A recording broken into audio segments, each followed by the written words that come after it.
Welcome back to Inherited Dawn, a One Piece podcast. We are breaking down chapter 60 today, titled Honor. And honor is a very strange, very twisted concept in this chapter. It's a word with 1,000 different meanings, and we see at least 3 of them at war with each other right here on the planks of the Baratie. Oh, that is a super way to put it. You've got Don Krieg's version of honor, which is all about reputation, fear, and never showing weakness. It's about being seen as the strongest, no matter how you get there. Then you have Sanji's. His honor is an internal code, completely divorced from what other people think. It's a simple, inviolable rule. You feed a hungry person. The end. It doesn't matter who they are or what they might do later. The act itself is honorable. And stuck right in the middle, you've got Gin, whose sense of honor is just getting torn to shreds.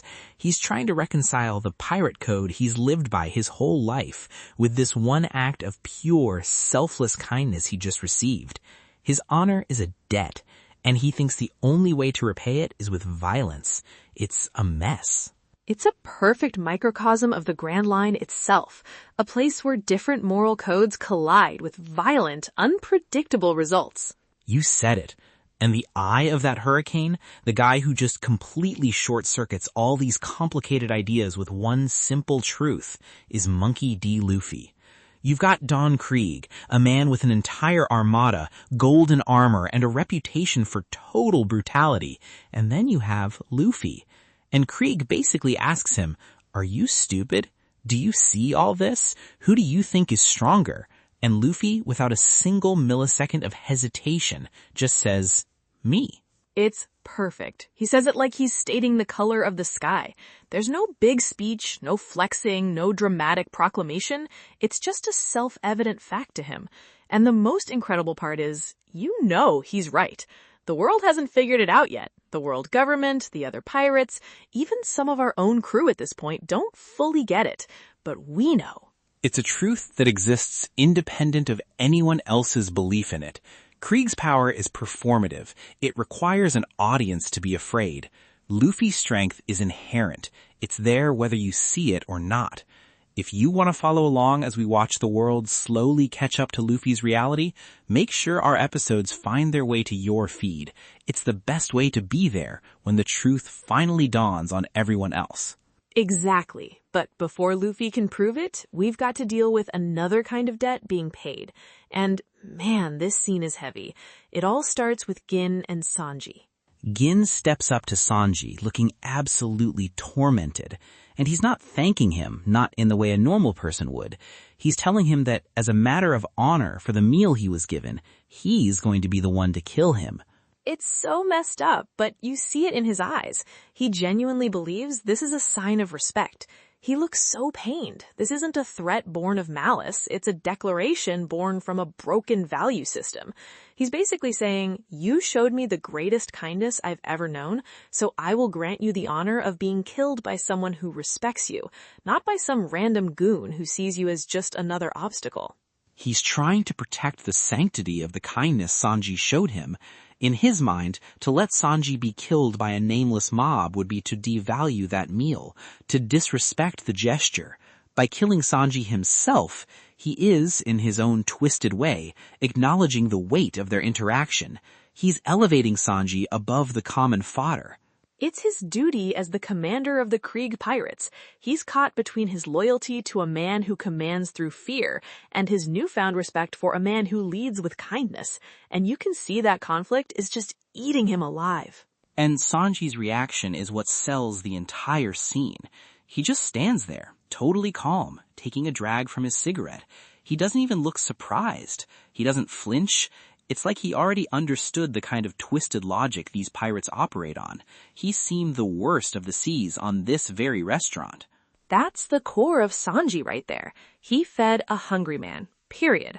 What happens after that is a separate issue. The principle stands on its own, and a little thing like a death threat isn't going to make him question his actions. He'd do it again in a heartbeat.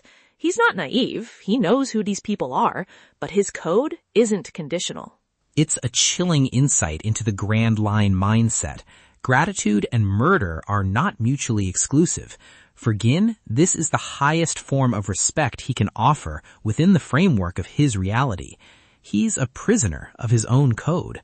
While this heavy philosophical showdown is going on, the rest of the Krieg pirates are just losing their minds at Luffy and Sanji's complete lack of fear. You have to see it from their perspective. They've built their entire identity around the fear their captain inspires. They are the crew of the terrifying Don Krieg. When someone isn't afraid of Krieg, it's not just an insult to him, it's an invalidation of their entire existence. It's questioning their own strength, their own choices. So they do what pirates do when their worldview is challenged. They charge. A whole mob of them just rushes forward to overwhelm them through sheer numbers. They can't comprehend the situation, so they try to erase it with brute force. It's the mob mentality. They feel their collective power slipping, so they surge forward to reclaim it. It's a desperate act. But they don't get 2 steps before Don Krieg just yells at them to stop. He steps forward all imposing in that big gold armor and makes it clear that he's the one in charge here. His presence alone is supposed to be enough. He has to maintain that image. His entire empire is built on the idea that he is the strongest, that his power is absolute. He can't let his crew see him letting a couple of kids disrespect him. More importantly, he can't let his crew think they need to step in for him. That would be the ultimate sign of weakness. He needs to be the one to personally crush this defiance. It's pure ego. He sees this as a teaching moment, not just for Luffy and Sanji, but for his own men. Watch and learn what happens when you cross Don Krieg. So he poses the question directly to Luffy. He lays it all out, his title as Foul Play Krieg, his massive armada, and his reputation for being unbeatable, and asks, who is the strongest one here? He's not really asking a question. He's demanding a specific answer. He's trying to force Luffy into his reality, to make him acknowledge the framework of power that Krieg has built his life around. Fear is his currency, and he's demanding Luffy pay up. And Luffy, bless him, just gives the most honest, straightforward answer possible. Me. It's the second time in the chapter, and it hits even harder this time, because Krieg has laid out his entire resume. He's presented all of his evidence, and Luffy just dismisses it as irrelevant. No hesitation, no swagger even. It's just a fact.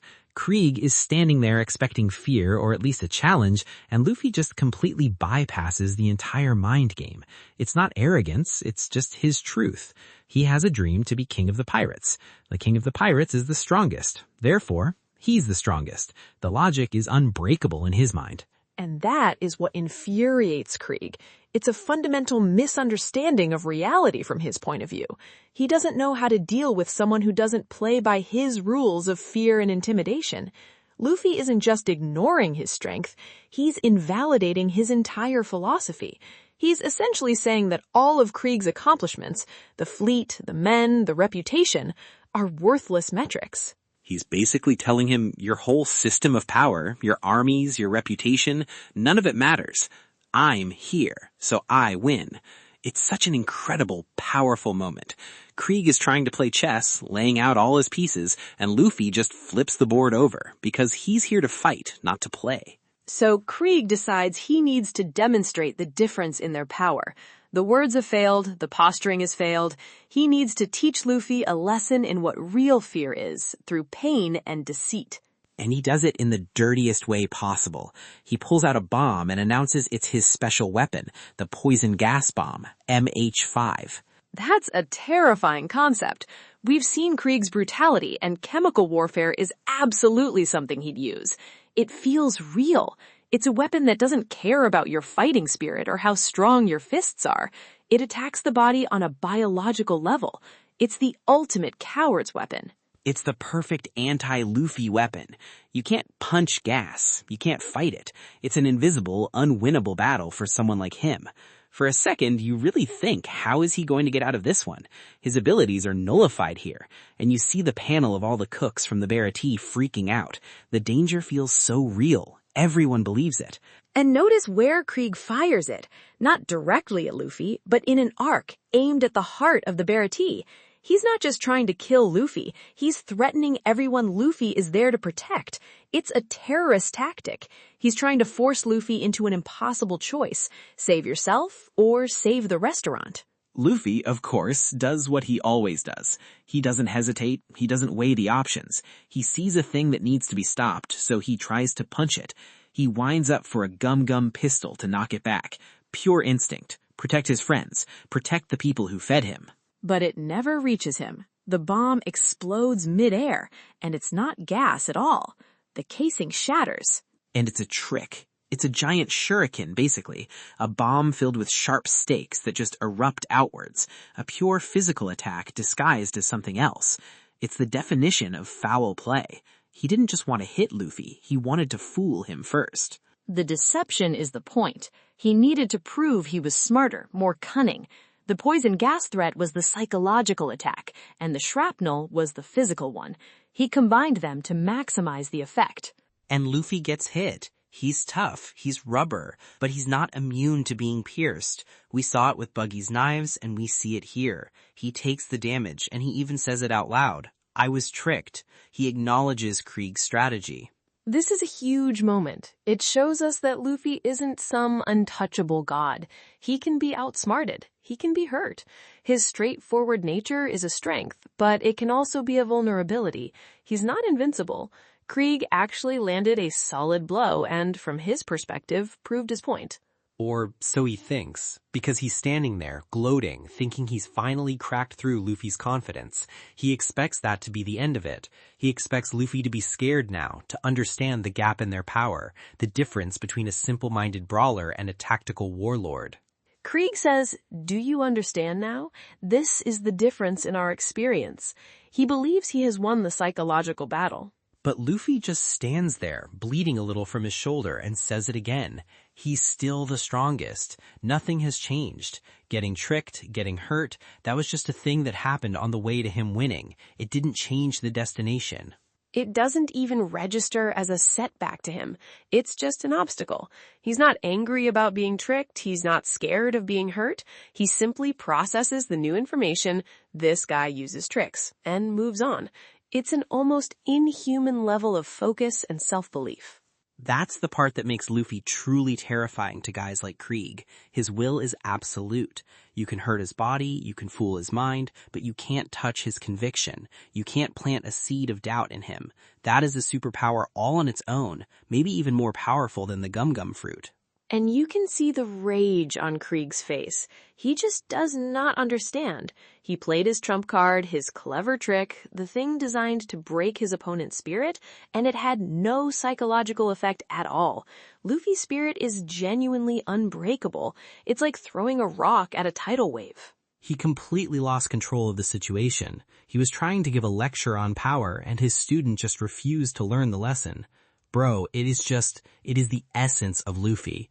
This is who he is. It's the same thing as him telling Kobe he's going to be king of the pirates. It's not a dream. It's a future he's walking towards, and nothing can knock him off that path. So Krieg just snaps. The demonstration is over. The lesson failed.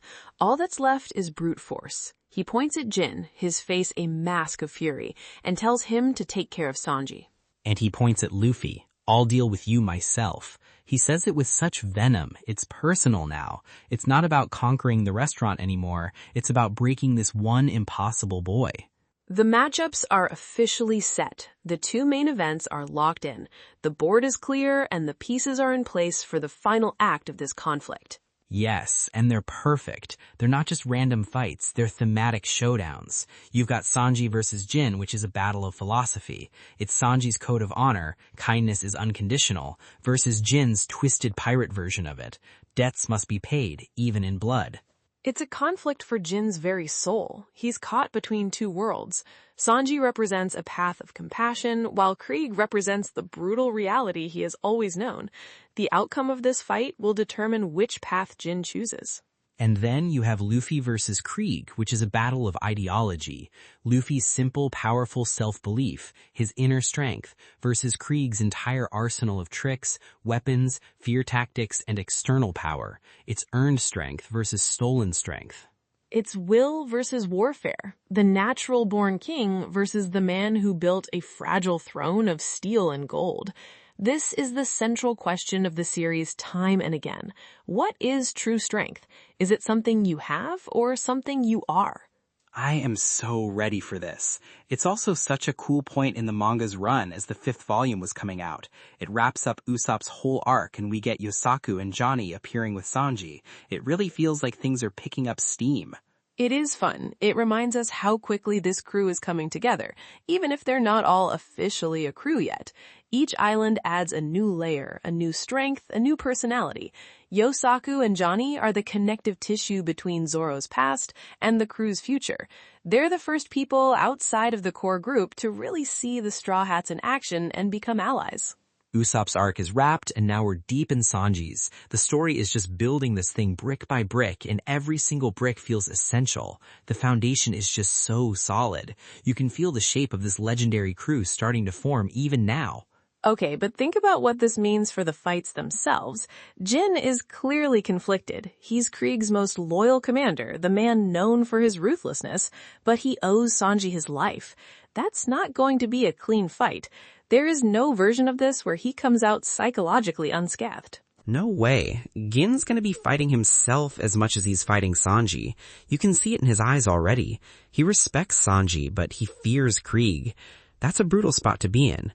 How do you fight someone you believe saved your soul? How do you throw a full power punch at him? And for Luffy, he now knows Krieg is a cheater. He's not going to fall for the same kind of trick twice. But Krieg's whole reputation is built on having an endless supply of tricks. He has an entire arsenal hidden within that golden armor. That golden armor is basically a walking treasure chest of cheap shots. Who knows what else he's got packed in there? But that's the thing about Luffy. He adapts. He might get hit once, but he learns. He's a combat genius, even if he can't spell the word. His battle instincts are second to none. This chapter really sets the stakes perfectly. It's not just about winning a fight for a restaurant, it's about proving what true strength really is. For Sanji, it's proving that kindness is not a weakness. For Luffy, it's proving that an unbreakable will is the ultimate weapon. Is it the size of your army or the size of your will? We know the answer, but Don Krieg is about to find out the hard way. He's about to get a PhD in Luffy-nomics, and the final exam is a gum-gum bazooka. We're seeing a fundamental clash of what it means to be strong in this world. Let us know in the comments whose philosophy you think is more effective in the world of One Piece. Luffy's unbreakable will or Krieg's overwhelming and deceitful arsenal. Ooh, that's a good one. All right, predictions for Chapter 61. What do you have for me, Robin? Okay, my first prediction is about the Jin and Sanji fight.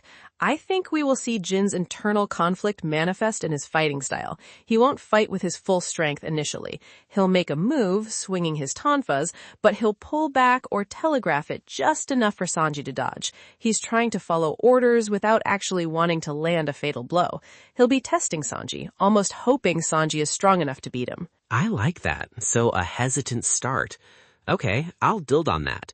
My first one is that Sanji is going to land the first significant clean hit of the fight. Gin is a brawler. He uses those big, heavy-hitting tonfas. He's used to overwhelming people with force. He's not going to be prepared for the speed and surgical precision of Sanji's kicks. Sanji will find an opening in his conflicted state, break through his guard, and surprise him with a powerful kick that shows Gin he's not just some soft-hearted cook. My second prediction is that Krieg will immediately reveal another weapon from his armor. The shuriken bomb was just the appetizer. Now that the mind games are over, he'll go for overwhelming firepower. I think we're going to see something like a hidden spear that shoots out of his shield, or maybe a flamethrower, something else designed to be a trick, to prove that his arsenal is endless. Totally. My second prediction is that Luffy will get hit by that new trick, whatever it is. But this time, instead of just taking it and saying he was tricked, he's going to laugh. He's going to find the sheer absurdity of Krieg's bag of tricks more amusing than threatening, and that will make Krieg even more furious than before. Nothing will enrage a man like Krieg more than being laughed at in the middle of a fight. It's the ultimate disrespect. That feels very Luffy. For my last one, I think we'll get a very brief cutaway to Zeph, watching the fights from the upper deck. He won't say much, maybe just one short, quiet line to himself about Sanji. Something like, "Don't get your clothes dirty, little eggplant," that shows he has absolute, unshakable faith in his students' ability to handle this. It'll be a small moment, but it will speak volumes about their relationship. I love a good Zeph moment. Okay, my final prediction for Chapter 61. Patty and Carne, the other fighting cooks, are going to try and jump in to help Sanji against Gin. They'll see it as their fight too, protecting their restaurant.